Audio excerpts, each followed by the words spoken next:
Um dia nos conduza à vida eterna. Amém. Irmãos e irmãs, estimado diácono Sandoval, ontem nós ouvimos na primeira leitura, São Paulo, que estava em Atenas e ia para o Areópago anunciar o Deus vivo. Passou um tempo naquela cidade, pregando e anunciando o Cristo ressuscitado. Nesta cidade, São Paulo não teve muito sucesso com a sua pregação e o seu ensinamento. Poucas pessoas se converteram. O texto de hoje, na primeira leitura, continua falando de São Paulo, ele que deixou a cidade de Atenas e foi para Corinto. Essa comunidade de Corinto nasceu do coração de Paulo. Paulo amou profundamente essa comunidade e foi uma comunidade que ele anunciou o Evangelho. Primeiro,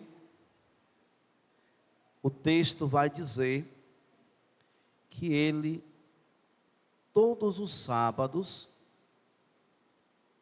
ele ia para a sinagoga, procurando convencer judeus e gregos.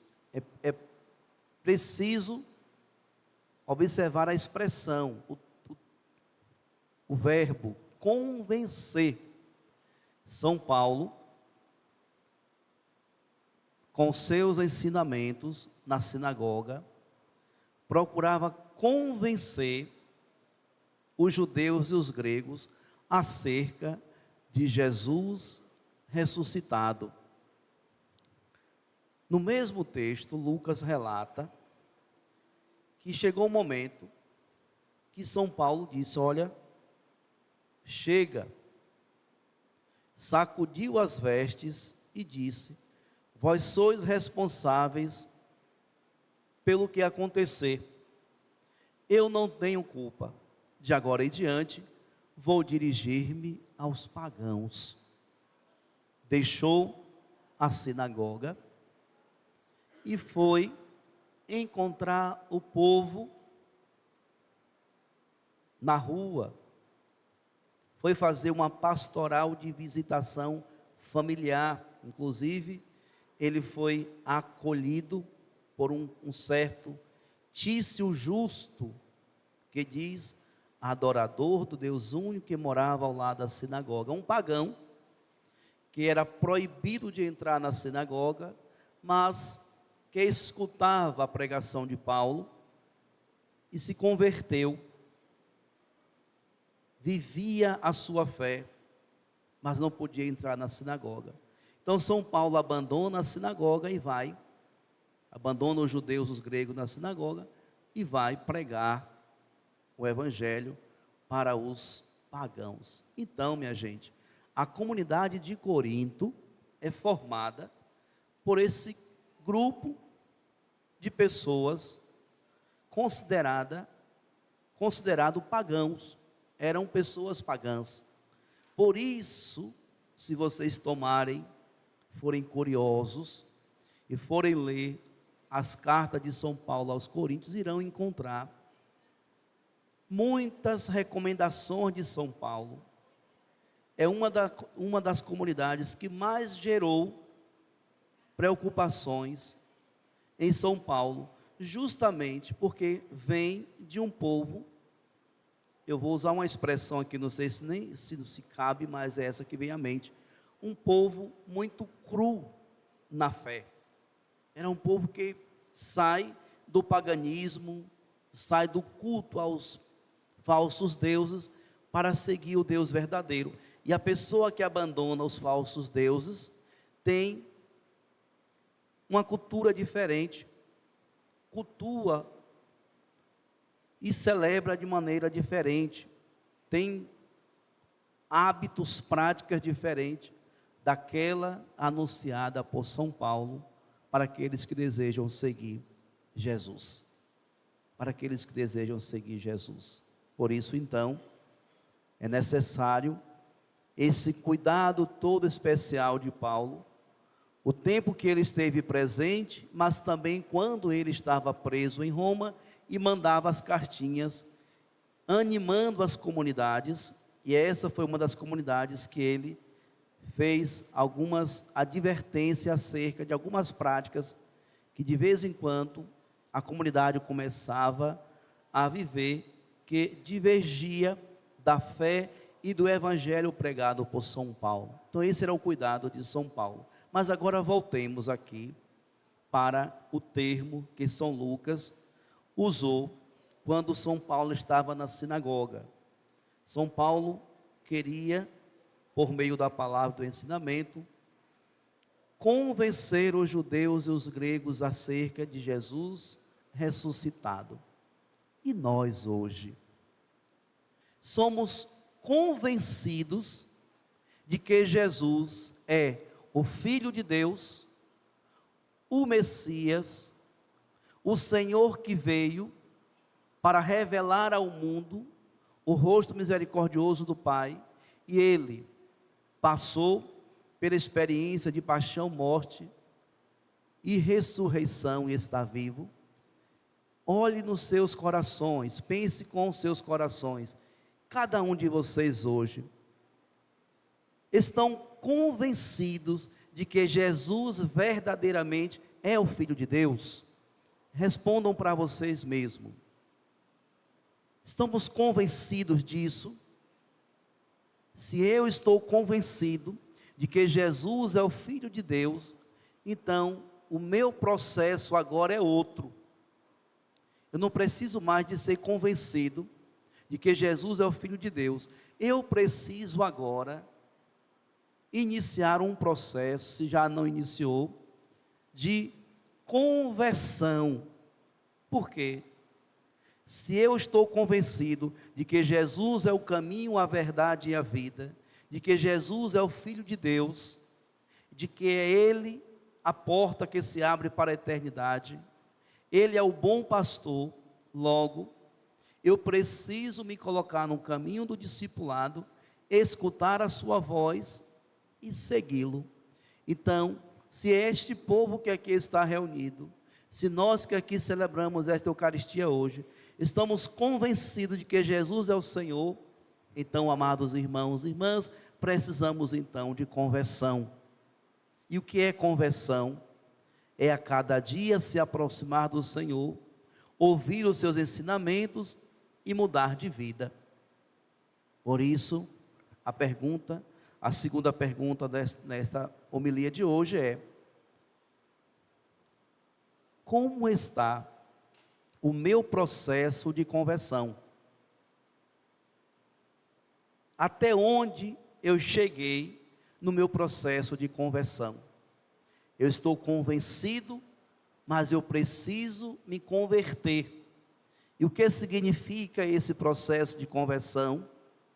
É mudar de vida diariamente, em função de uma perfeita comunhão com o Mestre. Eu preciso. E por isso, então, nós precisamos permitir que a palavra de Deus ilumine toda a nossa vida,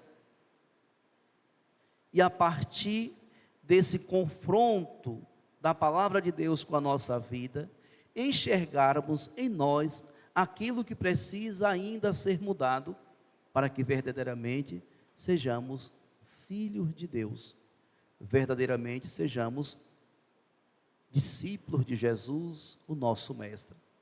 E todos os dias nós temos alguma coisa para mudar. Todos os dias nós encontramos algo em nós que precisa de conversão, porque o verdadeiro convertido não é aquele apenas que professa a fé em Cristo Jesus com a boca, com as orações, mas é aquele que professa a fé em Jesus Cristo com a mudança de vida. Em todos os aspectos, em todos os sentidos, nós precisamos mudar, precisamos amadurecer, precisamos crescer neste caminho. Mas, amados irmãos e irmãs, a condição é a fé. Se eu creio em Jesus, eu vou buscar todos os dias me assemelhar a Ele na prática de vida. E hoje, encontramos Jesus que fala aos seus discípulos da sua volta à casa do Pai. Ele diz: estou indo embora,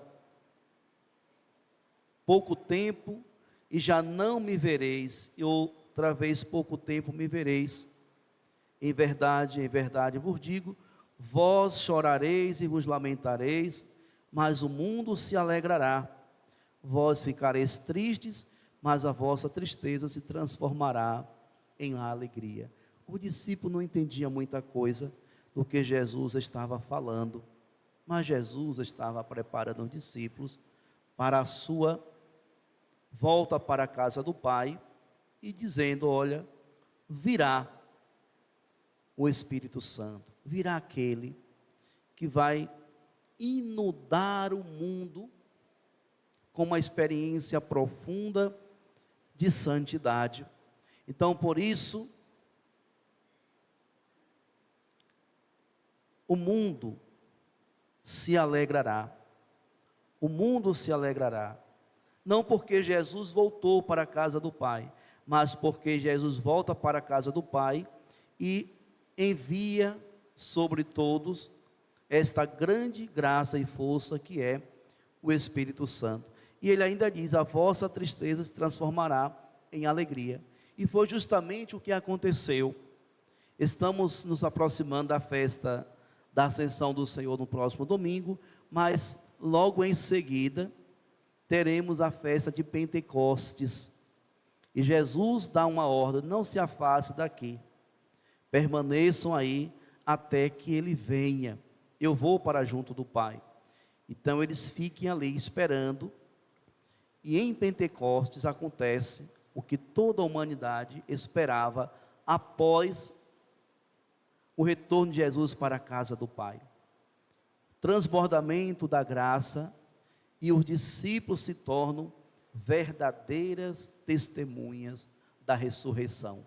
Por isso São Paulo não teve medo de anunciar, pregar o Evangelho, buscar convencer as pessoas acerca do Cristo ressuscitado. E hoje somos nós, os batizados, convencidos e convertidos, a insistir no mundo a anunciar o Cristo ressuscitado. Ou seja, amados irmãos e irmãs, não basta ser cristão, não basta vir à missa, não basta rezar, é preciso que a nossa vida seja um verdadeiro instrumento de anúncio do Evangelho do Senhor. E todo batizado é chamado a isso. Lá na sua casa, no seu casamento, e aqui nós temos Fernanda e Marcos que voltaram da lua de mel, estão ali todos felizes, um casamento bonito, sábado passado. Então, no casamento, precisa anunciar o Cristo ressuscitado. Na família, precisa anunciar o Cristo ressuscitado. No trabalho, precisa anunciar o Cristo ressuscitado. Onde você estiver, precisa anunciar o Senhor. E nós anunciamos, caríssimos irmãos e irmãs, muitas vezes, sem falar o nome de Jesus, apenas sendo um bom cristão. Por isso a nossa oração diária precisa ser uma oração que peça ao Senhor a verdadeira experiência de conversão, que nós possamos ter essa capacidade diária de nos renovar a partir da nossa fé em Cristo Jesus, a partir do nosso encontro com Ele, na palavra, na Eucaristia e no irmão. Precisamos todos os dias pedir ao Senhor essa graça. E aqui a gente lembra do nosso saudoso Papa Francisco, que ele dizia que todos os dias antes de dormir, ele rezava a oração de Tomás Moro, que era uma oração até bonita, onde na oração ele pede uma porção de humor. Realmente, nós precisamos de humor na vida, para que a vida se torne mais leve, para que a vida se torne mais fácil de poder viver e enfrentar as intempéries deste mundo. Precisamos enfrentar a vida com um pouco de humor. Mas vejam, vocês, já estou terminando para não me alugar. O mundo hoje, as pessoas estão tão agitadas, tão estressadas, que qualquer palavrinha que a gente fala, ou até mesmo uma brincadeira, somos mal interpretados, e aí gera toda uma situação. Então precisamos também pedir ao Senhor que nos dê destreza para lidar com essas situações e com pessoas que ainda não alcançaram esse grau de maturidade. Mas existe um outro problema que nós estamos enfrentando, e que é um problema que gera uma série de situações. Nós não temos mais paciência de escutar o outro. Só se consegue dialogar bem quando nós damos oportunidade para que o outro fale e a gente compreenda o que o outro está falando. Você consegue dar uma boa resposta quando você entende o que o outro está falando. Mas nós estamos vivendo numa sociedade que está nos destrando a acelerar tudo. Quem de vocês aí, quando vai ouvir um áudio, não aumenta a velocidade para o 1,5, 2? Não tem paciência para ouvir aquele áudio de 1 minuto. É apenas 1 minuto que a pessoa está falando para você. Você acelera. Porque nós estamos acelerando tudo. E isso impede de uma boa compreensão. E essa boa compreensão impede também uma boa relação.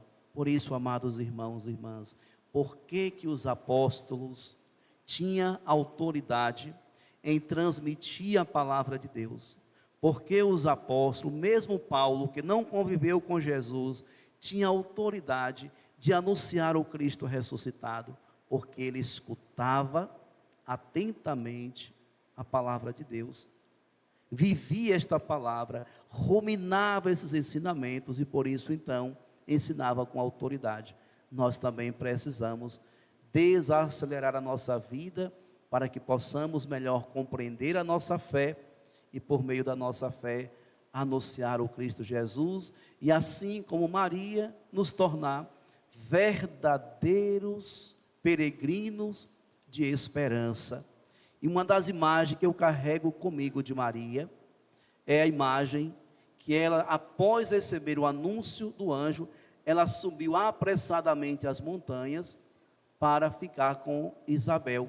E ali ela não teve pressa para ajudá-la. Ou seja, ela escuta o apelo da necessidade, corre para ajudar e lá ela fica o tempo que Isabel precisou da sua ajuda, da sua presença ali. Nós precisamos também viver essa dinâmica para que verdadeiramente nos tornemos peregrino de esperança. Ser peregrino de esperança como Maria é levar Cristo Jesus para os ambientes que hoje já estão necessitados de retomar essa comunhão com o Senhor. Por isso peçamos a Nossa Senhora que interceda por nós, que nos ajude, para que possamos viver bem a nossa fé e assumir esse caminho do discipulado, sendo peregrinos da verdadeira esperança, que é o Cristo Jesus. Louvado seja nosso Senhor Jesus Cristo.